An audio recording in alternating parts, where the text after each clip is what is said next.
Y vamos a hablar ya, a buenas horas, con Beatriz Barrera. Ella es adjunta de Igualdad de la Diputación del Común y también delegada para Europa de la Red de Mujeres de la Federación Iberoamericana Ombudsman. ¿Qué tal? ¿Cómo estamos? Buenos días, muy bien. Aquí trabajando. ¿Trabajando y Ayer con...? tuvimos un día Sí, intenso sí.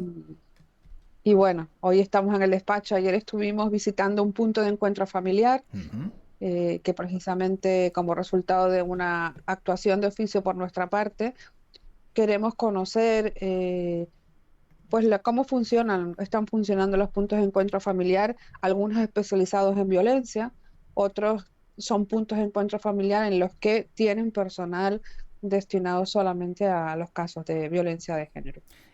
¿Cómo podrías explicar esto para empezar ya con esta conversación sobre todo, ¿no? Con la vista puesta en el 25N, pero ¿cómo son estos puntos de encuentro familiar? ¿Cuál es su origen? ¿Y qué labor desempeñan? ¿Y cuál es la vinculación con la Diputación del Común? Su origen está en la ley. La ley exige que los puntos de encuentro familiar sean necesarios, especializados en violencia, porque precisamente la pareja tiene dificultades para entenderse, obviamente, y tienen que intercambiar los hijos, o incluso que los hijos puedan ser, si su señoría lo considera así, seguir teniendo contacto con su padre. Por lo tanto, al haber un conflicto en materia de violencia de género, pues tienen que estar supervisados por un punto de encuentro familiar. También ocurre, para que nos entendamos, en los casos de familia en los que sin haber un tema de violencia de género, al menos la mujer no ha denunciado, son familias en las que existe cierta conflictividad o a lo mejor existe una ligera sospecha, pero no se ha podido probar, que el menor o la menor eh, es objeto de abusos sexuales en el entorno familiar o, en este caso, por su padre. Por lo tanto, son puntos necesarios, obligatorios por la ley y que en Canarias costó ponerlos en marcha por, bueno, por también déficit de dotaciones presupuestarias y al final se consiguió justamente también por una actuación nuestra que se cumpliera con el imperativo legal. Ujú. Por lo tanto, para nosotros las dotaciones de los medios personales de justicia son necesarias porque cuando hablamos de violencia de género, cuando hablamos de que se tiene que activar una denuncia, lo que no podemos permitir es que el sistema después les dé la espalda a las víctimas y a sus hijos por distintas circunstancias. ¿Qué es lo que pretendemos con esta actuación de oficio? Primero, comprobar que se han puesto en marcha. Segundo, hacer visitas a los puntos de encuentro para saber el número de personas con las que cuentan, si son suficientes, si la subvención es suficiente, porque al final no solamente es ponerlos en marcha, es comprobar que están cumpliendo con sus objetivos. Y eso es un poco, esta es la Mm. actuación que tenemos en marcha desde hace unos meses y creo que será útil, seguramente. Entonces, claro, resumiéndolo de alguna manera, son puntos de encuentro donde hay una persona que intermedia entre las dos partes para que, si hay una custodia compartida, ese niño o esa niña no se vea en un problema de voy a casa de mi padre, voy a casa de mi madre, o me traje el niño, o ya empiezan los conflictos, sino que el niño se queda aquí y cada uno se va por su lado, ¿no? Justamente, y además yo tengo que decir que estas profesionales que están en los puntos de encuentro familiar merecen todo nuestro respeto y consideración en el sentido de que si se necesita reforzar esos servicios, lo hagan, porque no se limitan solamente a que el padre pueda ver a sus hijos, también en muchas ocasiones realizan tareas de intervención, como tú has dicho, psicológica. En violencia de género está prohibida la mediación, pero yo he entendido perfectamente lo que quieres decir, es Mm. decir, intervienen e interceden para que esa atención que el niño no debe haber visto nunca no se siga produciendo en presencia del menor. Efectivamente. ¿Cuántos puntos de encuentro hay en Canarias ahora mismo? Bueno, puntos de encuentro familiar hay más, pero puntos de encuentro de violencia de Ujú. género especializada solamente hay 6, especializadas exclusivamente, y después hay otros puntos de encuentro familiar que tienen dotaciones para atender al personal de violencia de género. En concreto, ahí pueden alcanzar más o menos en esta combinación mixta en torno a 10. Serían a lo mejor necesarios más, pero bueno, por lo menos en islas no capitalinas, donde no existía un punto de encuentro de esta naturaleza, ahora lo hay. Estoy hablando de islas como Fuerteventura o de islas como Lanzarote. En este caso no es un punto de encuentro especializado solo en violencia, pero que compagina familia y violencia.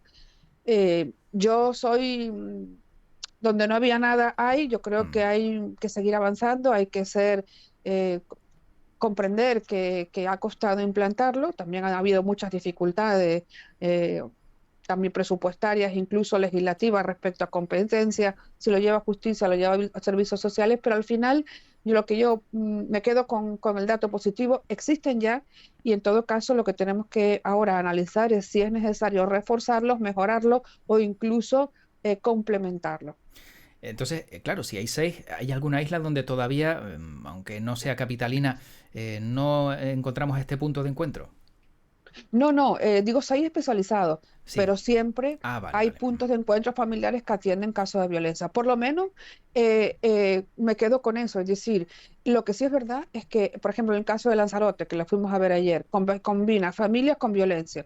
Pues si es preciso aumentar el número de personal para atender los casos de violencia, teniendo en cuenta que es el único que está en la isla, pues habrá que hacerlo. Mm. Pero al final esto se determinará cuando, bueno, se tenga que renovar la subvención o al término de nuestro trabajo nosotros haremos recomendaciones, sin duda. Claro, y lo importante es eso, ¿no? Que todas las islas tengan cobertura y aunque los territorios en algunos casos pues son muy amplios, como se puede ver el caso de Fuerteventura, por ejemplo, sí por lo menos que haya una cobertura y donde se pueda dar este servicio, ¿no? Que es fundamental para la familia.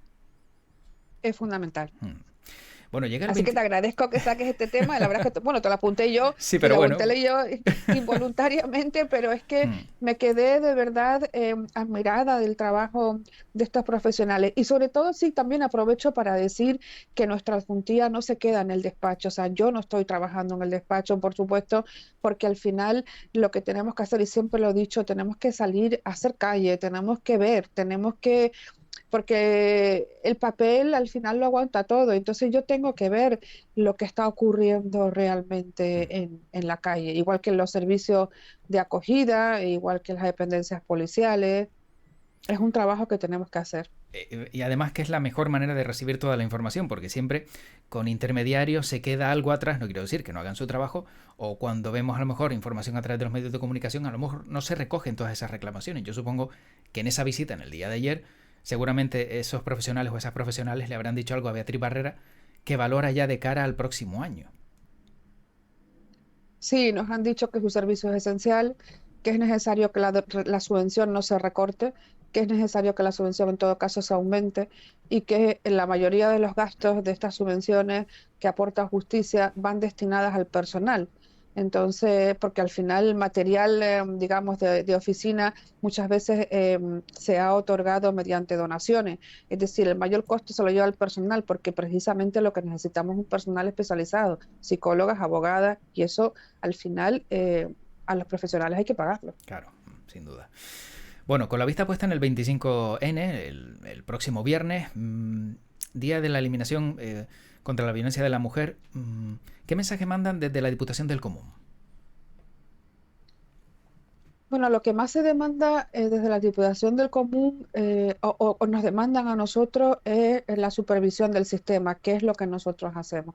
Realmente yo creo que cuando yo veo los datos realmente no hemos mejorado mucho y al final es un poquito decepcionante, descorazonador ver cómo a pesar del esfuerzo de todas las instituciones públicas, con sus defectos, ahora lo analizamos, dónde están los principales escollos, pues los datos siguen siendo prácticamente los mismos y en algunos casos aumenta. ¿Dónde está aumentando los datos de violencia de género desesperanzadores? En la juventud y en la adolescencia. Hay un aumento, estamos asistiendo a un regreso al pasado con otros parámetros, Mm. pero lo mismo, o sea, dominación, faltas de respeto, pérdida de valores, el número de llamadas al 016 de adolescentes se ha incrementado. Y al final te preguntas un poquito qué es lo que estamos haciendo mal o no correcto, porque la violencia de género se sigue produciendo. ¿Y por qué pasa esto desde el punto de vista de Beatriz Barrera? ¿Por qué los jóvenes no han recibido ese mensaje que de manera insistente se les ha estado trasladando durante todo este tiempo? Pues yo pienso que es lo siguiente, el 75% de las mujeres vive en un entorno de violencia, ella y sus hijos, y no denuncia. Es decir, esos niños, las que han denunciado también y las que no han denunciado, esos niños y esas niñas se han criado en un entorno de violencia que normalizan. Los chicos repiten estereotipos de falta de respeto a su pareja y las chicas adoptan un estereotipo de sumisión y sometimiento. O no identifican que una falta de respeto puede ser el simple deseo de dominación por parte de su pareja. Es decir, el hecho de que se viva un entorno de violencia genera más violencia. Eso lo dicen todos los psicólogos de menores y que atienden a las víctimas. Eso por un lado. En segundo lugar, tenemos que ya acometer, y el otro día en unas jornadas de información a las que yo suelo asistir con frecuencia, lo dijo un magistrado del Supremo, que es un hombre para mí que me merece muchísimo respeto, Julián Sánchez Melgar, dijo, es hora, y no me corresponde a mí decirlo, pero es hora de que empecemos a trabajar en educar en valores desde la infancia. Es decir, los responsables públicos tenemos esa misión. Es verdad que si los niños llegan a casa y ven un mensaje contradictorio, se van a encontrar al menos en una disyuntiva, pero al menos tenemos que empezar a educar en valores y en una educación sexual afectiva.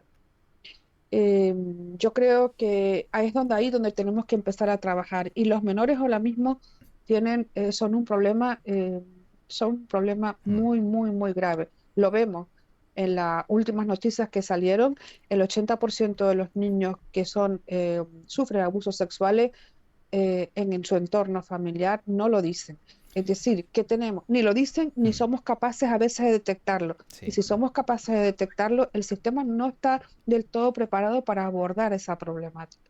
Entonces, lo que está ocurriendo es que tenemos una masa crítica muy importante en los adolescentes que han sido niños víctimas de violencia de género y que han presenciado estereotipos que repiten, y luego los menores que están en una situación de desprotección.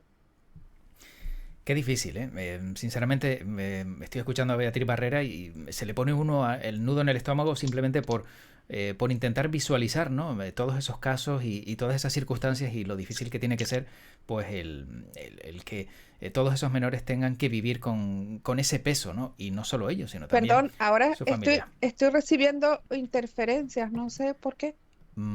Pues aquí se escucha todo bien. No sé si me escuchas mejor ahora. ¿Ahora A ver, mejor? ahora ¿Ahora mejor? no. Pues Voy a mover. A ver, eh, ¿sí? yo veo bien y también escucho bien. No sé si Beatriz Barrera ahora me escucha un poquito mejor y me ve mejor.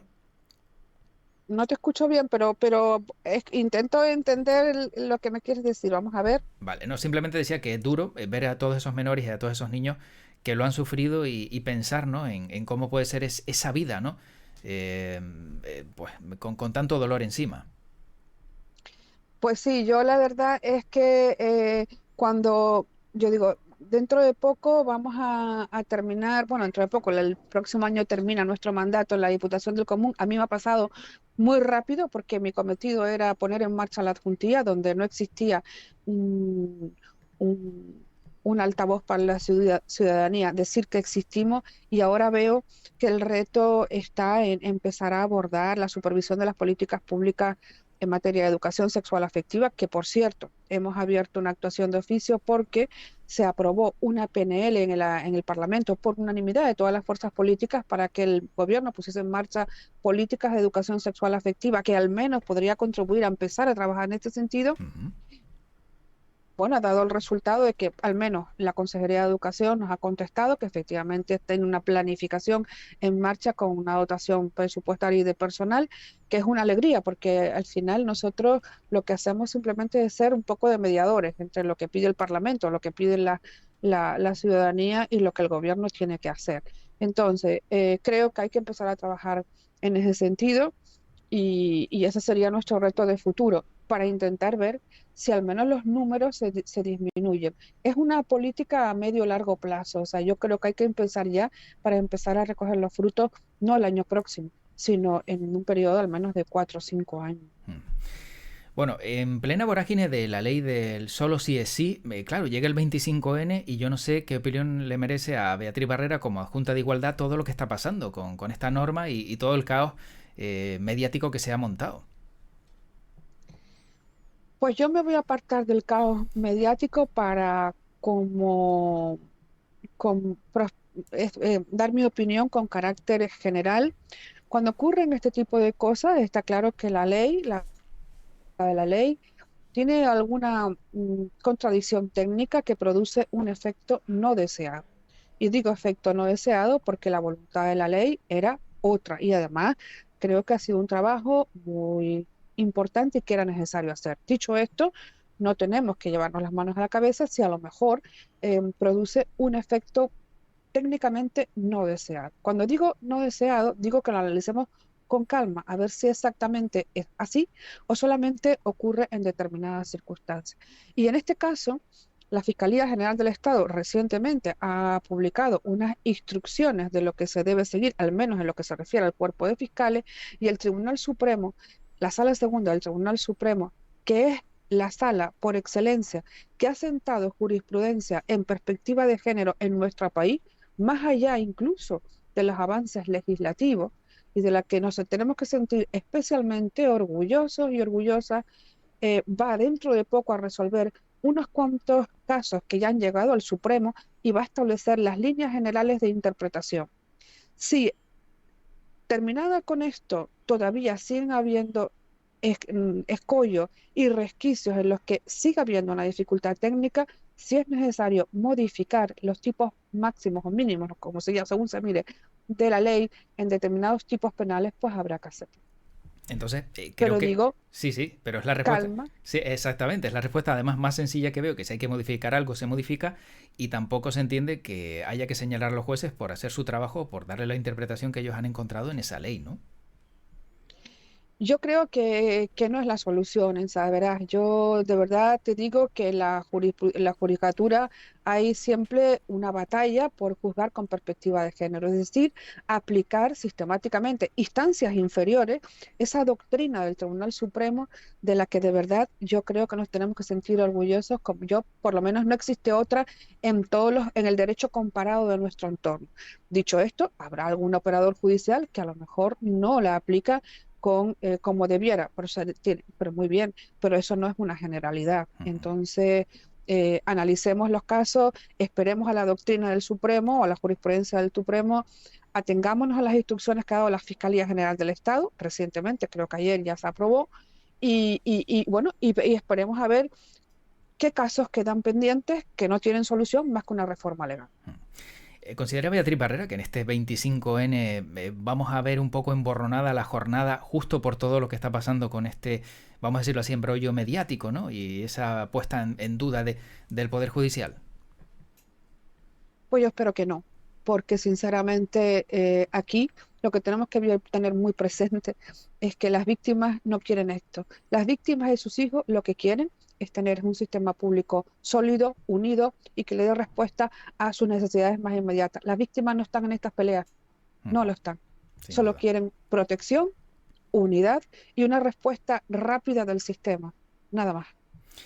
De vuelta a lo que decía antes Beatriz Barrera sobre el número de mujeres que no denuncian, me llama mucho la atención este dato porque creo que decía 75% de mujeres que no denuncian, pero estamos viendo que estamos en un momento en el que hay más información y quizás la mujer, ¿no? También tiene más capacidad de emanciparse o de llevar otra vida no sujeta a la de un marido como a lo mejor en otras épocas. Eh, ¿Por qué este dato tan elevado? Pues una víctima es muy distinta a la otra. Hay víctimas que no denuncian porque no tienen un sistema económico que les permita mantenerse, porque piensan que mejor es vivir en las garras del maltratador que estar con sus hijos peregrinando por una vivienda que tampoco está a su disposición, porque por lo menos en Canarias el déficit de vivienda pública es impresionante, a pesar de que las víctimas tienen preferencia. Es verdad que los recursos alojativos funcionan bien, pero son transitorios y por lo tanto las víctimas prefieren aguantar ese calvario a no estar en el periplo que tienen que aguantar. Y después también otras los hacen porque piensan que le pueden hacer daño a sus hijos si la separan de su progenitor. Todavía existe una dependencia muy grande psicológica a no dar el paso, ¿no? Entonces, yo sí digo que al final la víctima, las que no lo dan porque piensan que el sistema no les va a dar una respuesta rápida, ahí es donde tenemos que nosotros ver, y yo lo estoy viendo, algunas veces los medios personales y las ayudas se retrasan y las víctimas no quieren, no pueden esperar, y hay otras en las que realmente hay que decirles con mucha pedagogía que Ujú. para sus hijos es mucho peor vivir en un ambiente de violencia que no ver a su padre todos los días. Sin duda. Bueno, para ir acabando, veía hace poco que Beatriz Barrera se reunía, si no me equivoco, con unas enfermeras que habían denunciado que no se les renovaba el contrato por estar embarazadas. ¿Qué ha pasado con este caso? Bueno, pues esto es un tema, es un tema de igualdad, de los que yo llevo justamente es la necesaria conciliación entre la vida laboral y la personal, ¿no? La maternidad, pues no siempre se cumple, y hay veces que no se cumple de una forma que no es visible. Y bueno, ellas lo que están luchando, y yo les he recomendado que bien podemos pedir un informe al Servicio Canario de Salud, pero ellas tienen que luchar también con los medios legales que tienen, porque pueden emprender demandas, yo creo que algunas la han hecho, para que se les reconozca la antigüedad que les fue interrumpida por una no renovación de contrato, precisamente por sospechar que estaban embarazadas. Entonces, aunque el Servicio Canario de Salud nos ha dicho que efectivamente estas prácticas desde el año 2018 se dio una instrucción generalizada que no se siguieran realizando. El caso es que en algunos centros se seguían produciendo y, claro, desde el año 16, los contratos que se interrumpieron, ya a esa doctora se Ujú. le ha perjudicado en su carrera profesional. Y esos casos concretos que se empezaron a producir desde el año 2016, hay que tratar de solucionarlos para que ellas puedan concursar en las mismas condiciones de antigüedad que el resto de las doctoras. Sin duda, porque al final, claro, estamos viendo que hay una discriminación y eso que hay una directriz, como acabo de entender, del Servicio Canario de la Salud, ¿no? No se entiende como algo así, pues en algún caso todavía alguien lo pone en práctica, ¿no? Es una injusticia Sí, tremenda. en algunos centros no se siguió esa instrucción y Ujú. se incumplió. Y después ya las prácticas del año 2016, cuando todavía no existía la instrucción, las están perjudicando ahora en la posibilidad de acceder a un puesto definitivo en el 2022. Entonces, estos casos hay que solucionarlos. Bueno, veremos qué pasa también con este caso. Y ya para ir acabando, como decía antes, ya en otro tono, ¿cómo es trabajar con el diputado del Común, Rafael Llanes? ¿Qué tal se llevan y cómo es esa colaboración, coordinación y trabajo del día a día? Trabajar con Rafael Llanes es un lujo y un honor para mí. Yo no lo conocía y yo puedo decir, y además lo digo, que es casi el mejor compañero de trabajo que he tenido, porque no es mi superior jerárquico, que lo es. Él se comporta conmigo como un compañero, me deja todo el espacio y es un lujo como persona, como profesional y como tolerancia, un ejemplo de tolerancia y de acercarse, de cercanía a la ciudadanía. Yo con él he aprendido muchísimo, muchísimo. Bueno, pues ahí también queda ese mensaje de Beatriz Barrera que antes decía que el próximo año ya se acaba, ¿no? El proyecto de esta Diputación del Común y cuál cree que va a ser el futuro de quienes ahora mismo están dentro de la Diputación del Común, ya sea su caso o el del propio Rafael Llanes. Pues no lo sabemos porque al final esto, como ustedes saben, es un equilibrio bueno, no solamente de candidatura, sino también de equipo, ¿no? Ujú. Entonces, no sabemos cuáles serán las propuestas o si las propuestas serán que nosotros continuemos al frente.